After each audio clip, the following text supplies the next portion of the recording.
Soulmates and soul relationships in Incarnation.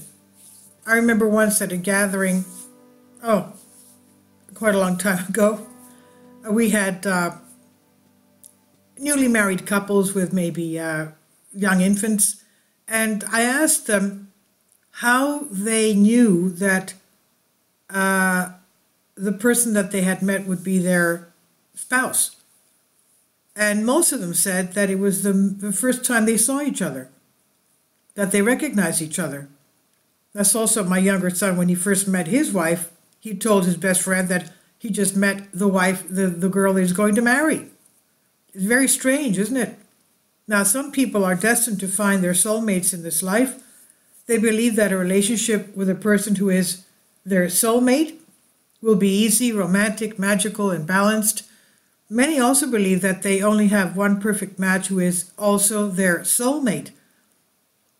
They feel they need a soulmate to complete them as individuals, he or she with whom they can become one. Much emphasis has been placed on this by people who are more spiritually aware, and people have been misled by the idea of what union to the whole is. And recognizing your soulmate. Soulmates come into our lives in many forms. It can be our partners, our children, our parents, close people, our colleagues. Our relationship with them can be healthy relationships, but also problematic. No soulmate intends to take over the other soul's life and take their place in their well-being. Soulmates are souls who are in our lives to take our lessons from, and we have shared past lives with them in the past in various relationships. I personally don't believe we had past lives. It's just our fate. Let's put it that way, blessings from graces from God. Now below is a list of soul connections on earth, starting with their broadest relationship. Souls, all of us have relationships and communication with many souls in this lifetime, and experience life and learn from them, our relationships with them. The different souls we come into contact with in this life usually do not make us feel soul contact, and may be found in our work, church, and other social groups we participate in.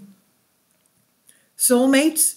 There are less soulmates in our life, and we find them in our family, close friends, and sometimes our partners. And with these souls, we feel more closeness than others around us.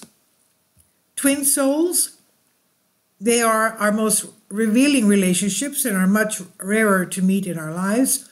These souls are usually together to work through important lessons with us, such as death, disabilities, difficulties, financial, emotional, spiritual, illness, or to achieve something important together. Twin flames have independent agreements before they materialize in physical form.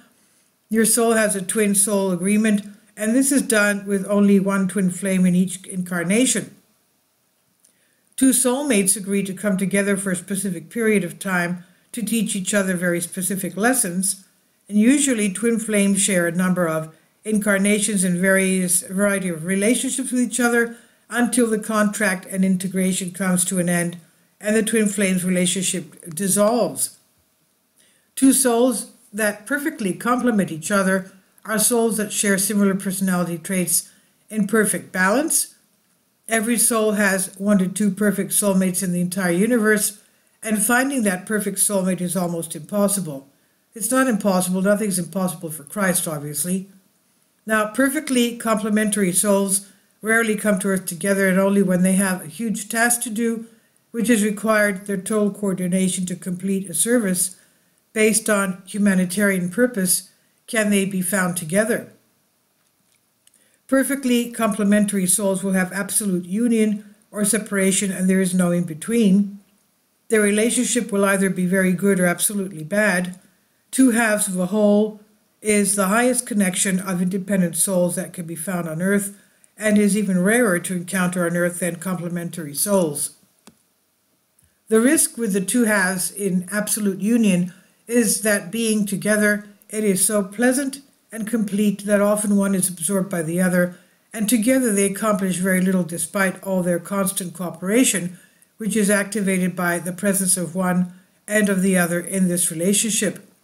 The two halves of a whole are the male and female sides of the whole. And this I've translated from a Greek article for you. Please leave your comments, and thank you for your support. Kindly support my Patreon account. The daily posts are 5 videos daily, and they are totally different from what I have on my YouTube channel. Thank you so much for your support and that you find all my content so interesting. You'll find the Patreon account details in the description box below.